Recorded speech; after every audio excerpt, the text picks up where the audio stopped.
So the question is, should you get a steering dampener or not? To dampen or not?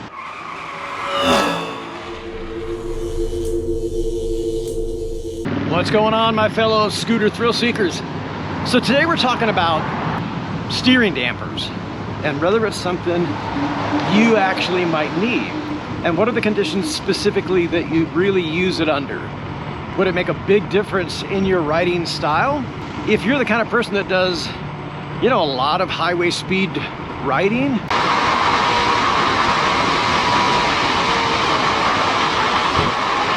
this might be something you want to consider if you haven't already, and whether or not you actually need one.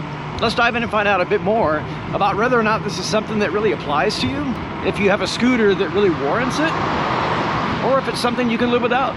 You've probably seen steering dampers on other scooters or in ads before. They look like a skinny shock absorber. They come in all different shapes and sizes and colors, and usually attached to the front steering column or assembly of the scooter, and usually have some kind of adjustability for the dampening. And this just refers to the resistance when you turn left and right on the scooter.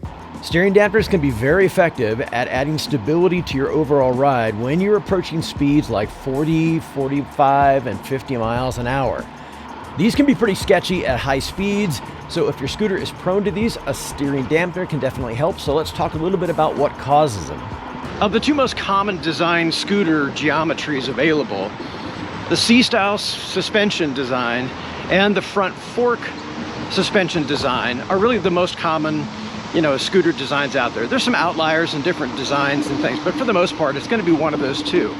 And of those two, the C-style suspension scooters are really the ones that probably benefit from a steering dampener the most, simply because they have a really responsive front end. I think one of the things that most people really don't consider when they're thinking about getting a steering dampener is what you're going to give up. So most people don't realize that, you know, nothing's for free, and a steering damper is no exception. So for all of that additional ride stability, especially on C-style suspension type scooters, the one thing you're going to give up is a lot of that responsiveness. So for example, if you're riding and you need to make a kind of a quick pit stop and you want to turn around, it's awfully nice to get used to that super fast and tight turning radius. It looks like it's got a, well, they've done a little gravel in here. Thankfully got these dual tread self-healing tires from ULIP on here, which is just a godsend.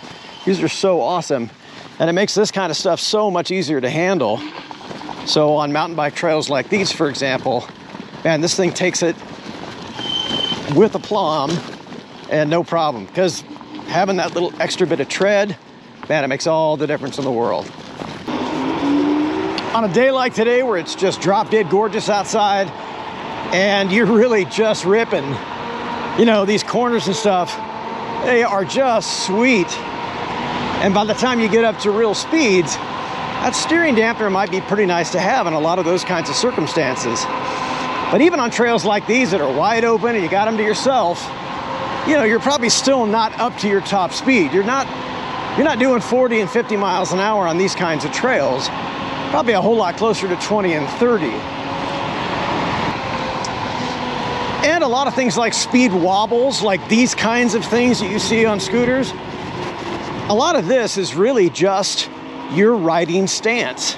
If your riding stance is way back on the scooter like this, you're a lot more likely to encounter these kinds of wobbles simply because of the geometry of the scooter. And that's not necessarily a fault of the scooter. The scooter is designed to be a high-performance machine that's super responsive. So one of the ways to counteract that is to stand way up front on the scooter. The closer you are to the front wheel, the more stable the ride is going to be.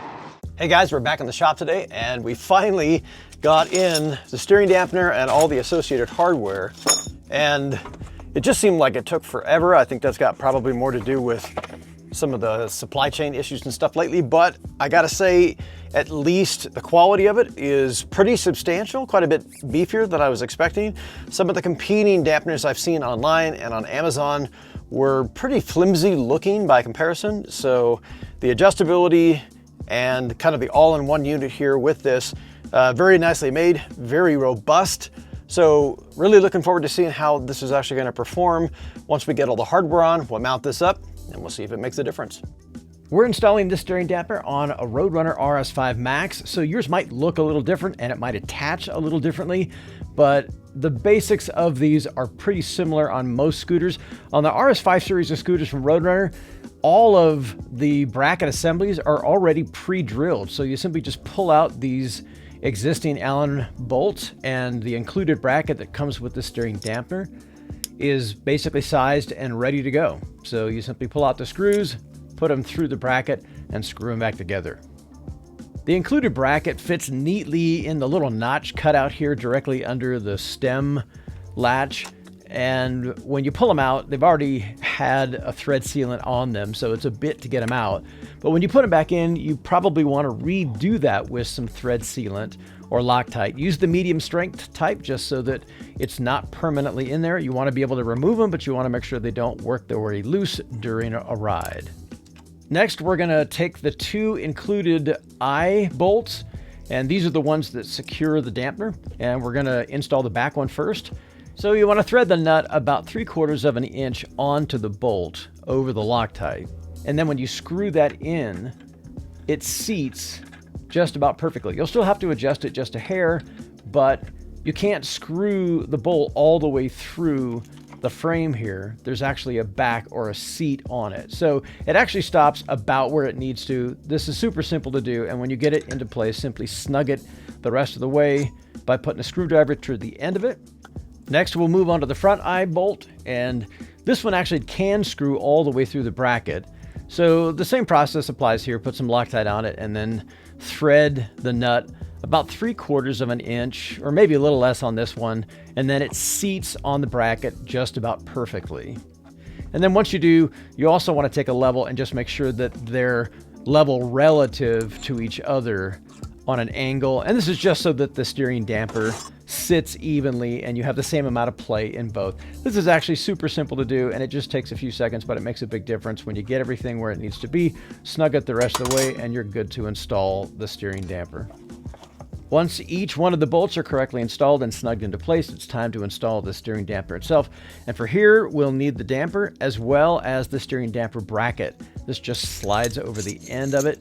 And then from here, there are our two connections. And we just want to double check here to make sure that we got the bolts in the right spot and that they're correctly leveled to the damper itself. This is super straightforward, and it just means when you attach the bolts that hold the damper on, that everything is going to be on the same plane.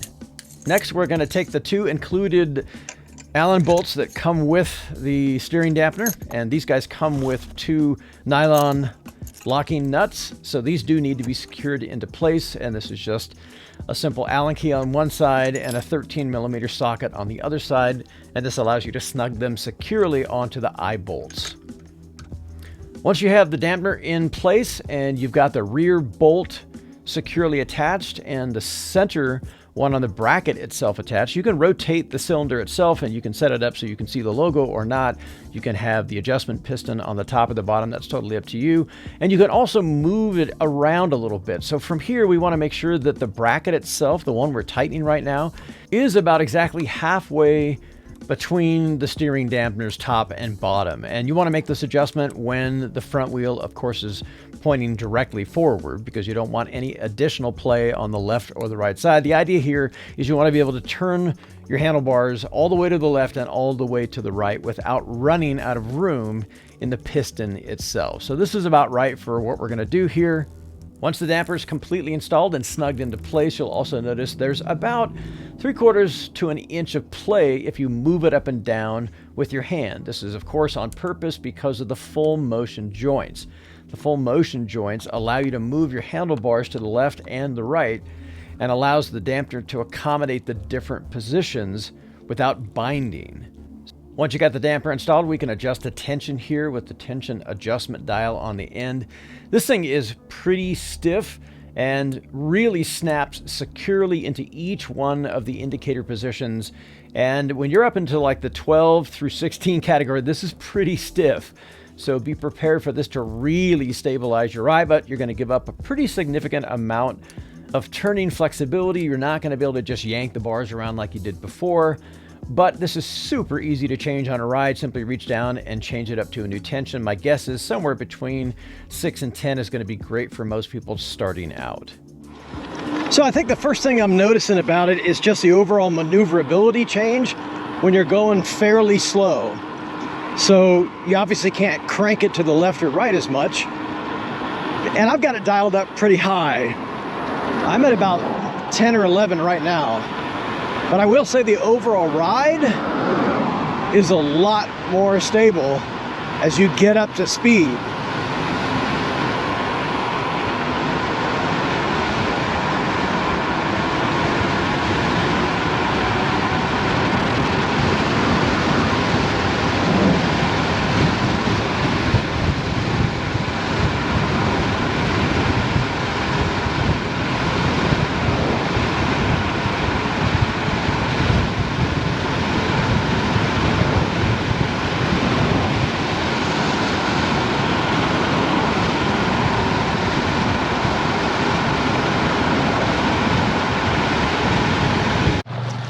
One thing I really do love about it that's changed my riding considerably is just how easy it is to dial in this, tension that you need, and you're gone. So if you're riding in a place, for example, that needs a little bit of flexibility and you need that responsiveness, you can dial it down and you're good to go.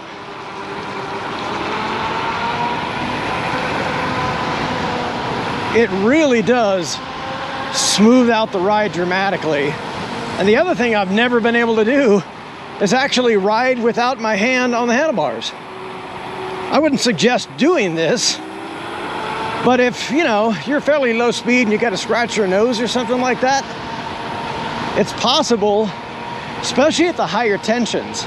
We tried this trail earlier in the video, so we're gonna try it again with the new dampener. We're gonna dial it back a little bit so we can get a little bit more responsiveness out of the front end, and then we'll see how this affects trail riding. They've been doing some burning up here in the area, so it's going to look a little different than it did a couple of days ago. And oh my, yeah, they've been doing quite a bit of burning up here apparently. All right, so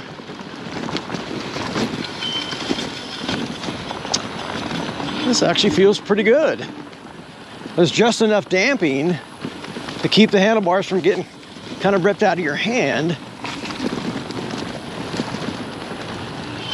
But it's responsive enough, and being able to dial back the tension is everything.